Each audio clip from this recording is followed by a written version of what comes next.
Hi, it's me, Ingrid INFP, and I saw an article about 6 reasons why everyone should have an INFP best friend, or friend, just in general. Uh, and let's start.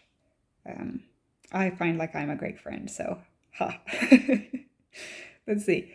INFPs are creative and thoughtful friends who have an innate understanding of what makes people tick. Despite their quiet nature, INFPs are fiercely protective of the people and ideas that they care about. This highly intuitive type takes some getting to know, but you will never regret taking the time to do so.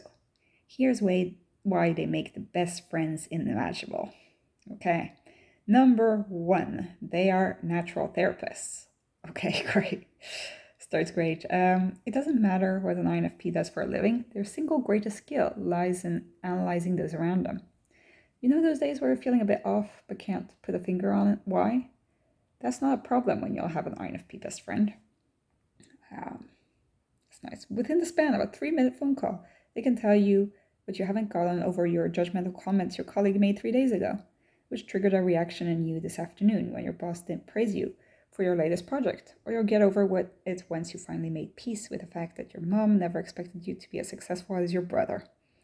INFPs possess a borderline scary ability to get inside your brain and figure out what's going on, a skill that often saves you a fair amount of work. Okay, I mean, that's good. It's also kind of bad. You shouldn't use your friends as therapists, basically. But it is great to have a understanding friend. I find this in INFJs as an INFP. Um, I I have to we've had to put boundaries between me and my INFJ friend because I was using him a little bit too much as a therapist.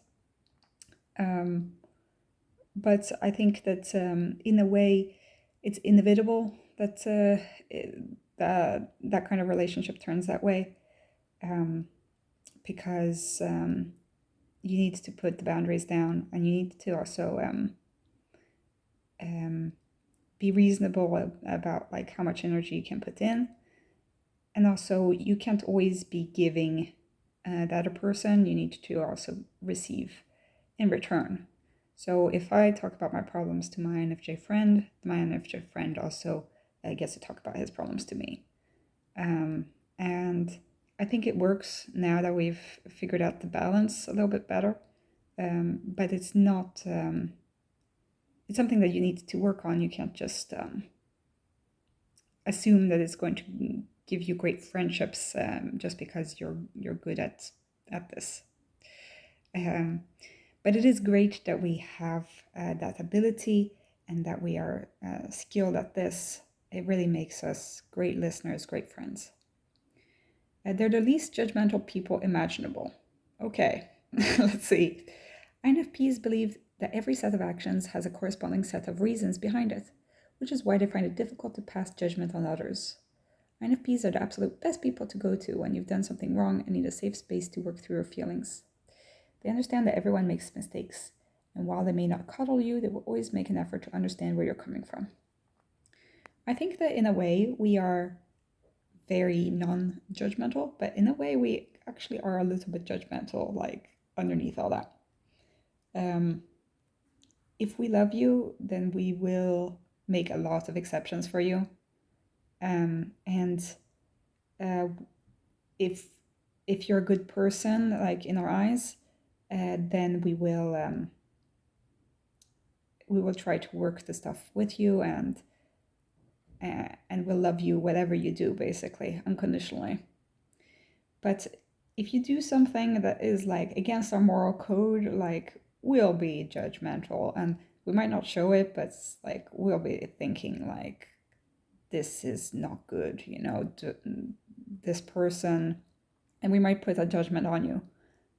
So don't expect us to be the least judgmental people imaginable, because we are secretly a little bit judgmental. But yes, we are very open-minded about a lot of things. 3, they're spontaneous and fun-loving. And I'd say, yeah. Despite their serious demeanor, INFPs possess an almost childlike appreciation of life. Once they are comfortable around someone, they can switch on their silly side at a moment's notice. INFPs are those friends you can call up at midnight and come build a fort and bake cookies with you, and be sure they'll answer with an enthusiastic yes. Once you get a glimpse of the light side of the INFP's inner world, their energy will become contagious. Don't call me in the middle of the night, but it depends on how like if I've settled down for the evening and I'm about to sleep. I have to be in the mood. I have to be in the mood to be in like that crazy silly side. Sometimes I'm just too tired for it because I am an introvert. And we're not ENFPs, basically. But we do have that side that only comes out when we're really comfortable and when we're happy and when we love the person that we're with, where we are fun-loving, spontaneous, fun people to be around, basically. So I love that about us. They accept your most embarrassing emotions. An INFP is like a secret blog you kept in high school. You can tell them all your most pathetic thoughts and trust you will never be ridiculed. If there is a feeling that exists in the world, your INFP friend has felt it 10 times over. Yeah. This means on the days you're feeling seriously #emotional, you can text them stuff like, I am the tree that falls alone in the forest, and they won't even laugh at you. They'll probably be all, fear not, you will always make a sound to me, and then you'll both get this warm, fuzzy feeling in your heart and never talk about the text again. Yeah, that's true. It's weird. I know, but it's true. We love hearing about other people's emotions. We have this crazy fascination about other people's emotions. We really want to know. And if somebody writes to us, maybe I'd be a little bit confused if somebody just wrote out of the blue, I am the tree that falls alone in the forest, and I need like more explanation. Maybe I would laugh because it sounds a little bit silly. But then if they explain a little bit better, then yes, I might write back something meaningful and full of emotion, like they say. And yeah, that's the kind of conversations that I find are most giving, most meaningful to me, is when we're talking about emotions. So yeah, no emotion is embarrassing. Other types think that, I don't. Let's see. They protect their loved ones to death. Yes. There's only one thing more important to an INFP than avoiding conflict, and that is defending the people and principles that they care about. While they're quietly unassuming at the best of times, INFPs can rile up like no other when they're offended, and nothing offends an INFP like a person they love being crossed.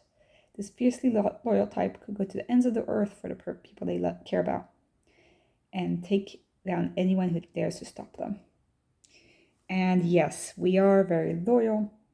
We are very protective of our loved ones. If we latch onto you, it's like we care more about somebody insulting you than people insulting us. That has happened once, with my INFJ friend, where somebody was insinuating not great stuff about my friend, and I got really, really sad. I didn't say anything, but I basically I defended my friend. My friend didn't even find it like, he didn't care because he doesn't care what other people think of him. So he was a little bit confused about the amount of emotion that I was feeling about this. But it's really important to me that people don't insult my friends, basically. So in that way, it's a good trait to have, but it's also, you have to check out that, like, make sure that you're doing it for a reason and you're not just getting mad for the sake of principle, you know. It has to lead to some good consequence, I think. Like the person changing their mind, or making your friend feel loved. So yeah, that was number 5. Number 6, they see your potential even when you don't see it yourself. INFPs see the good in everyone they meet, almost to a fault. When you're down on yourself, there's no one on earth who you can count on to pick you up as genuinely and lovingly as an INFP. Chances are they have a carefully crafted list of things they admire about you, they've simply neglected to mention. This type is naturally inclined to see the best in everybody around them. And if they selected you in their circle of friends, they probably see a lot of the best in you. All you have to do is ask. Don't ask, because I'll be awkward. But yes, I see all my friends' potential. I love them to death. I have a list of things that I like about each of my friends, but I can't articulate it if I need to. And when I do, it's painful. But I really, really love my friends, and I see their potential even when they feel like they're shit. I think that they're the best. So those were the 6 things that make the INFPs a good friend. I mean, this list is a little bit simplistic and dumb, but it is true. It's just that every strength can be a little bit of a weakness as well. And I will say that I think that I am a great friend.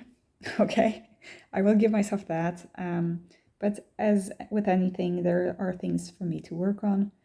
And I think that as INFPs, we're very aware of ourselves and what our strengths and weaknesses are. We just need to work on it. And I think that we value our friendships very highly, so we do work on being a good friend more than other types would. So that's it for this INFP friendship video. I don't know what my next topics will be, because I'm running out of ideas right now. A lot of INFJs are on this channel watching, and I love you all, guys. It's just there are more of you than INFPs at this point. I know that my INFJ videos get most likes and most views. Also, I wanted to shout out to all of the INFP males that are watching, because it seems like it's mostly males that are watching my channel, which I don't know if I'm supposed to be flattered or creeped out by that.